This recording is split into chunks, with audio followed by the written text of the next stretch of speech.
同時嘅減息動作啦。咁因為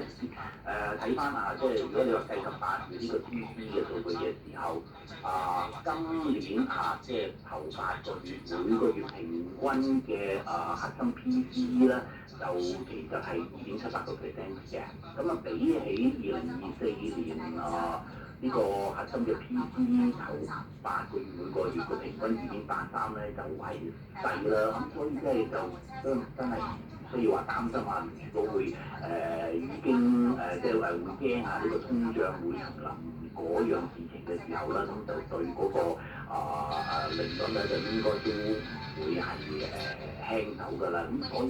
喺呢一個嘅利率繼續下行或者係嚟緊10月尾同埋12月嘅議息會議上都繼續有減息嗰個可能性喺度嘅時候咧，咁對個美匯指數對個美元嚟講都係一個嘅壓力嘅。